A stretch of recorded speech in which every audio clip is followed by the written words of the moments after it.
உலக மக்களே வணக்கம்.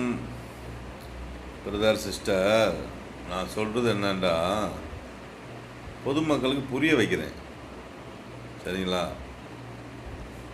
ஒரு விஷயத்தை எழுதி வச்சுருக்காங்கன்னா அது தப்பாக எழுதி வச்சுருக்காங்க. அதை நீங்கள் புரிஞ்சுக்கணும். சரிங்களா மக்களே? நலமுடன் வாழ நாள்தோறும் ஒரு முட்டை சாப்பிடுங்க ஒரு முட்டை வாகனத்தில் எழுதியிருக்கு. சரிங்களா? அவங்க எழுதுனது தப்பே இல்லை, நம்ம சாப்பிட்றதும் தப்பே இல்லை. சரிங்களா? அது பிஸ்னஸ், அது ஒரு தொழில், யாரு மேலேயும் தப்பு கிடையாது. சரிங்களா? நான் என்ன சொல்கிறேன்டா, முட்டை சாப்பிட்றவங்க கூட நலமாக இருக்கீங்களா? தொழில் கரெக்டு தான், அது தப்பு கிடையாது, அவங்க சொல்கிறது சரிதான். நம்ம முட்டைக்கு அடிமை. சரிங்களா? நம்ம சாப்பிட்றதெல்லாம் வகுத்து பசிக்கு சாப்பிட்றோம்ல. நம்ம முட்டைக்கு அடிமை, கறிக்கு அடிமை, காய்கறிக்கு அடிமை, அரிசிக்கு அடிமை, பலகாரம் இதெல்லாம் அடிமை தான். அதெல்லாம் தப்பு கிடையாது. அவங்க எழுதுனது சரிதான்.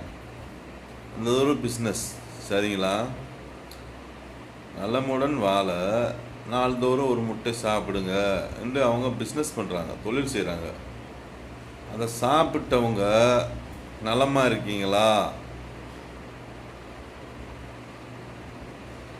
டெய்லி முட்டை சாப்பிட்டா ஒரு முட்டை சாப்பிட்டுக்கே வரோம். நம்ம உடல் நலமாக இருக்கா? நலமுண்டா ஆரோக்கியமாக இருக்கீங்களா? இதான் என்னோட கேள்வி. இதை நான் நம்பக்கூடாதுல்ல. முட்டை சாப்பிட்லாம், யார் வேணாலும் சாப்பிட்லாம். நம்ம ஒரு நாளைக்கு ஒரு முட்டை சாப்பிட்டுன்னு சொல்கிறாங்க. நீங்கள் என்ன செய்வீங்க? ஒரு முட்டையிலே இவ்வளவு நலம் இருக்கா? அப்போ ஒரு நாளைக்கு 10 முட்டை சாப்பிடுவோம். இப்படி சாப்பிட்றீங்க.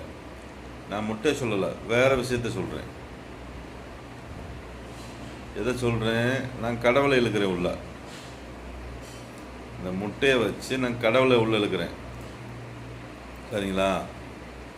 இந்த இதை சொன்னாங்கள, நம்ம சாப்பிட்றோம். நீங்கள் கடவுள் இதேமாரி தான் நம்புறீங்க. கடவுள் காப்பாற்றுவார், கடவுள் அதை செய்வார், இதை செய்வார்ன்றார்ல, அதுக்கு உங்களுக்கு புரிய வைக்கிறேன். சரிங்களா? நம்ம கடவுளை கும்பிட்டா உடலில் நம்மளுக்கு பணம் கிடைக்குமா? வீடு கட்ட முடியுமா? கார் வாங்க முடியுமா? முட்டை சாப்பிட்டவங்களாம் நல்லா இருக்கீங்களா?